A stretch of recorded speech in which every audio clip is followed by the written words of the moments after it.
tal amigos? Pues es un gusto estar con ustedes nuevamente en este espacio de Lean con amigos y café. Y en esta ocasión vamos a hablar de cómo puedes armar tu propia biblioteca en casa. Ángel, ¿por qué crees que es necesario que tanto creyentes en la iglesia en general como seminaristas tengan una biblioteca? Bien, pues principalmente hablando de los seminaristas, creo que es importante porque comúnmente al salir del seminario llegamos a casa y no tenemos libros, ¿no? No tenemos una biblioteca como la que teníamos en el seminario. Podemos tener algunas herramientas que aprendimos a lo largo del seminario de cómo utilizarlas, pero si no tienes el material, pues no las vas a poder aplicar. Entonces creo que es importante para que en casa todo seminarista continúe con esta labor de estudio, de investigación, del pasaje, de diferentes temas, para poder poner en práctica todo lo que aprendió todo el tiempo que estudió. También pues sabemos que todo seminarista no sale del seminario sabiéndolo todo y va a tener que continuar estudiando el resto de su vida, ¿no? Y por el otro lado, una persona, pues en general, un cristiano en general, pues creo que es importante porque a veces se cree que el estudio de la Biblia, ¿no? De doctrina, de teología, es únicamente para aquellos que estudian en un seminario, ¿no? O para pastores nada más. Pero sabemos que no es así, ¿no? O sea, todo padre de familia, todo servidor en la iglesia necesita estudiar la palabra, ¿no? Estudiar la escritura, conocer de doctrina y teología, porque es necesario educar a los hijos, el evangelizar a las personas. Y aunque estés educando a tu hijo o evangelizando a una persona, discipulando a una persona, pues necesitas hablar de teología. Vas a tener que incluir teología y doctrina en tus enseñanzas.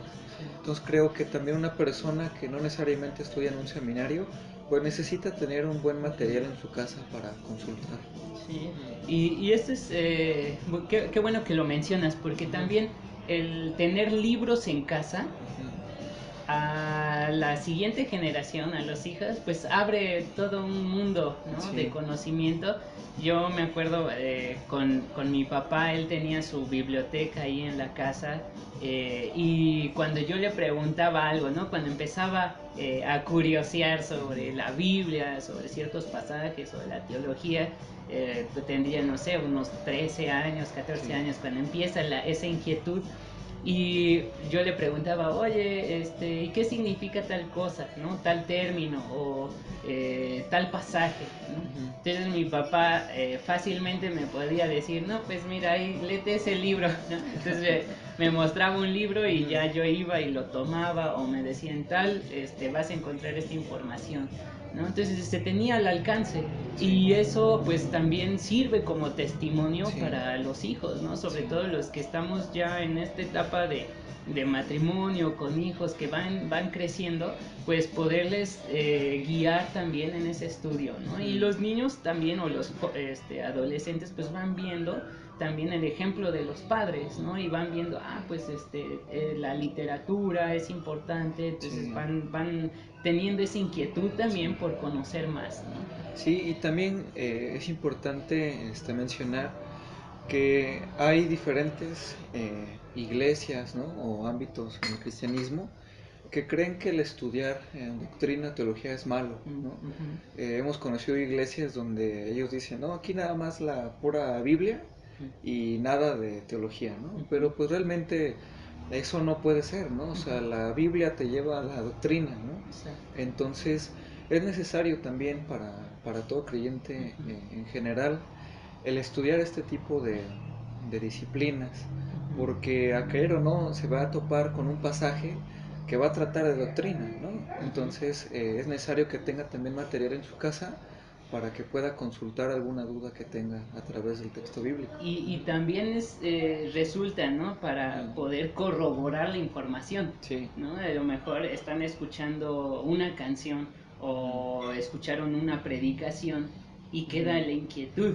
Sí. Entonces puedes ir a casa, revisar algún comentario, ¿no? O varios o diccionarios y ahí te confirma, por eso explicó tal cosa el predicador, ¿no? Sí. O, aquí como, ¿qué pasó, no? Está de manera diferente lo que dice a lo que dice el texto. Entonces, esto nos puede ayudar precisamente para profundizar en nuestra fe. Sí. Y para los seminaristas, pues también mi invitación es a que no se queden solamente con la bibliografía que les dan los profesores, ¿no? Los profesores van a tener una corriente doctrinal muy, muy particular o autores que son sus favoritos. Y obviamente pues es algo natural el recomendar al autor favorito, está bien, pero no es suficiente, ¿no? Como estudiantes necesitamos seguir indagando y ampliar nuestro panorama. Podemos ir a las referencias citadas, ¿no? A las bibliografías que vienen en los manuales de estudio y entonces ir a consultar directamente esas fuentes, ¿no? Entonces esto nos ayuda. Ahora, ¿qué tipo de textos deberían de estar presentes en una biblioteca? Bueno, pues yo creo que se pueden catalogar en 4 ramas principales. La primera de ellas pues es referencia y consulta, ¿no? Referencia y consulta en diccionarios, atlas, léxicos, ¿no? Por ejemplo. La segunda rama podría ser comentarios bíblicos, ¿no? Comentarios tanto exegéticos como prácticos. La tercera, doctrina y teología, ¿no? Teología sistemática, diferentes libros que hablen de doctrinas específicas o panoramas, ¿no? Históricos. Y el cuarto podríamos catalogarlo como vida cristiana o como devocional. Referencia y consulta, ¿qué tipo de textos están? Pues yo creo que el esencial es un diccionario, ¿no? Un diccionario que te informe sobre diferentes términos, palabras, nombres propios o lugares, ¿no? Entonces, cabe señalar aquí la diferencia que comúnmente encontramos entre un diccionario bíblico y un diccionario teológico. Un diccionario bíblico conocemos que pues va a hablar acerca de palabras que encontramos en la escritura, ¿no? Comúnmente los diccionarios se basan en versiones como Reina Valera 1960, donde, por ejemplo, lugares específicos, nombres propios de personas, términos. Y están los diccionarios teológicos, donde vienen palabras que no necesariamente vienen en la Biblia, pero que son elaboraciones teológicas, ¿no? Encontramos en un diccionario teológico palabras como Trinidad, ¿no? Como canon, como antinomianismo, cesacionismo, creacionismo. Y ahí podemos sumar también los diccionarios exegéticos, que estos hacen un estudio de un término, de una palabra, en su propio contexto, ¿no? Por ejemplo, puedes buscar logos, ¿no? ¿Qué es logos? ¿Qué palabra o que Reina Valera traduce como verbo? Pero ¿cómo se utiliza logos en Juan? ¿Cómo se utilizaba en la traducción griega, la Septuaginta? ¿Cómo se utilizaba previamente en el Antiguo Testamento en la palabra hebrea, ¿no? Dabar, o cómo era utilizado logos en la filosofía griega, ¿no? Entonces te dan un contexto que van ampliando y especificando o delimitando al versículo que tú estás estudiando. Exactamente.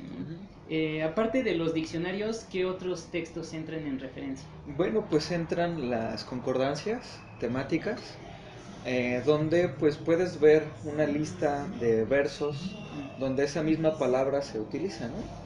Entonces es una buena herramienta, una concordancia. También están los léxicos, léxicos griegos principalmente, donde te dice la traducción literal de cada palabra griega, ya sea artículo, sea un verbo, ¿no? Sea una conjunción, cómo se utiliza en diferentes textos de la escritura y te da un contexto. Y otros creo que esenciales también son los atlas bíblicos, ¿no? O los panoramas bíblicos, donde pues te va a hablar acerca de diferentes cuestiones de relieve, de clima, de los lugares en los cuales se narran, ¿no? Los evangelios, las cartas paulinas, y son de gran ayuda porque te dan un panorama, te dan una perspectiva de cómo era el tiempo, cómo eran las regiones, los caminos en los tiempos bíblicos, que te llevan a apreciar más, ¿no? El texto bíblico, o te dan una perspectiva más real, ¿no? Del texto en su contexto.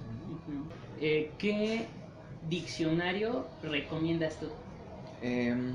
Bueno, hay un diccionario de teología de Harrison, eh, donde él habla acerca de diferentes términos que son muy importantes pero que no son muy conocidos, ¿no? Por ejemplo, la palabra antinomianismo, eh, que es aquella tendencia que hay entre decir que la ley ya cesó, ¿no? Y poner enfatizar tanto la gracia que dejas a un lado todos los mandamientos bíblicos, ¿no? Te deja muy bien en claro cómo esta misma palabra ha sido desarrollada, ¿no? A lo largo de la historia y sin tener una corriente específica doctrinal, pero te da un panorama muy bueno acerca de diferentes términos. Excelente. Sí, yo como un diccionario básico o fundamental, les recomiendo el diccionario bíblico ilustrado de Holman, ¿no? Es un texto que a mí me parece muy práctico. Sí. Y en conceptos, por ejemplo, de interpretación, te pone también las diferentes posturas de interpretación, por ejemplo, de Apocalipsis, ¿no? Cómo se puede interpretar el Apocalipsis o cómo se ha interpretado a lo largo de la historia. A mí me parece ese un texto esencial, fundamental. Y si quieren profundizar en terminología, ya desde el griego, por así decirlo, terminología del griego del Nuevo Testamento, pues los diccionarios exegéticos, ¿no? De Horst y Valls, Valls y Schneider. Esos textos son prácticamente requeridos, ¿no? En biblioteca. La siguiente sección es comentarios bíblicos, ¿no? Haciendo referencia a comúnmente dos tipos de comentarios. Unos son exegéticos, ¿no? Son palabra por palabra, son expositivos, donde pues te da un comentario verso por verso, ¿no? Haciendo exégesis, haciendo una investigación hermenéutica, te va dando un comentario, una explicación de cada pasaje que creo que son necesarios, ¿no? Y la otra son más aplicativos, ¿no? Por ejemplo, hay unos de editorial Certeza, que son comentarios de John Stott. Sí. El más conocido, bueno, es el de Romanos de John Stott, que es un texto muy digerible, va explicando muy bien el contexto, quién era Pablo, los destinatarios, cuál era la ocasión, por qué lo escribe y el desarrollo pues de la epístola en general, ¿no? Entonces este es un texto que a mí me parece fundamental. Están los de Samuel Pérez Millos. Igual sería cuestión de tomar lo bueno, ¿no? De cada uno de los comentarios. Son basados en el texto griego, hace un exégesis y los va explicando paso a paso. Creo que es una buena herramienta. Están también los de John MacArthur, muy conocidos.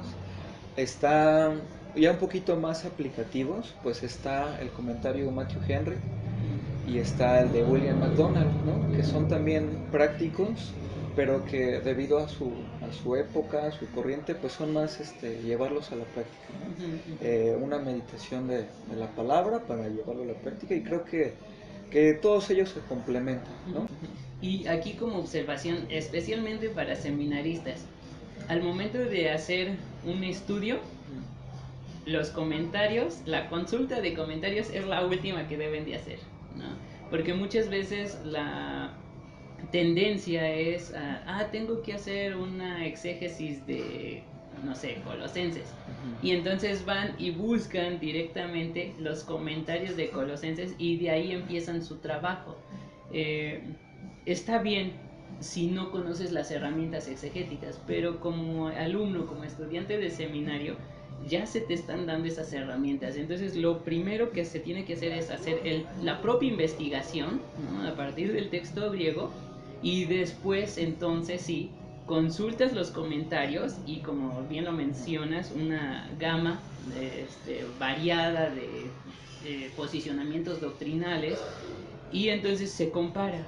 Y entonces ahí viene el resultado de una investigación, ¿no? Así de ver, pues esto que escribió Pérez Milos ya lo dije yo, ¿no? Ya lo hice yo, o coincide lo que escribió John Stott o lo que escribió Matthew Henry hace tantos años, o incluso algún comentario de los padres de la iglesia, ¿no? Orígenes llegó a la misma conclusión que yo, ¿no?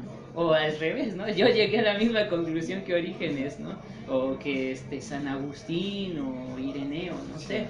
Pero sirve entonces para poder corroborar mi propio estudio y por otro lado, si estoy equivocado, pues reorientarme, ¿no? Pero siempre es hasta el final los comentarios para los estudiantes de seminario al final, ¿no? Oye, Shell, y mira, por ejemplo, bueno, considero yo necesaria la labor hermenéutica y exegética, la traducción, ¿no? del original, ya sea hebreo o griego. Pero, ¿tú qué recomiendas? Bueno, los seminaristas comúnmente llevan estos lenguajes, ¿no? Como materia en sus seminarios, en sus estudios. Pero para aquellas personas que no han asistido a un seminario y que se les recomienda el conocer un poco acerca de los textos originales, ¿recomiendas algún material que les sirva de ayuda para que ellos mismos puedan estudiar, conocer más acerca de los textos, de la traducción, algo así? Sí, creo que lo fundamental en ese sentido es los interlineales, ¿no? Sean de hebreo español o griego español, esos pueden funcionar muy bien como una incursión, ¿no? al idioma. Una editorial que publique estos pues es CLIE. CLIE tiene estos interlineales principalmente, tanto del Antiguo Testamento, hebreo español, y el Nuevo Testamento griego español. El más conocido es del Francisco La Cueva. Entonces lo que se puede hacer es ir al interlineal. El interlineal lo que va a mostrar es en una línea el texto griego y justo debajo de cada palabra la traducción en español, ¿no? Una traducción literal o esencial, ¿no? Entonces de esa manera uno puede ir viendo, este término es tal en griego, o al menos se escribe de esta manera en griego, ¿no? Entonces un segundo paso es ir a los léxicos que mencionabas, ¿no? Vas a buscar por ejemplo, mundo en un léxico y te aparece que en griego es cosmos y lo corroboras con el interlineal griego español y encuentras cosmos y abajito mundo, ¿no? Entonces ahí ya el léxico, hay una herramienta que es el léxico, y hay un diccionario también de Vine, me parece, que en ese diccionario y ese léxico conecta con numeritos las palabras. Entonces del léxico te puedes ir al diccionario buscando el término y ahí te hace un estudio de esa palabra, ¿no? Entonces creo que de esa manera quienes no conocen los idiomas bíblicos pues pueden incursionar y llegar a tener una muy buena comprensión de la terminología. Y para un seminarista que a lo mejor ya llevó algunas materias, algunos semestres, este tipo de estudios sobre los textos originales, ¿algún material que tú recomiendes que sea a lo mejor un poquito más avanzado de gramática o de cuestiones importantes de los lenguajes? Sí, ahí como estudio, digamos, se tendría el de Daniel B. Wallace, es un erudito en griego del Nuevo Testamento, y tiene un texto que se llama Gramática griega, es más allá de lo básico. Entonces en ese se puede profundizar, sobre todo en estructuras gramaticales, sintácticas y morfología. Ese texto es clave, ¿no? Y bueno, ya comentarios exegéticos, aunque es un poco difícil encontrarlos en español.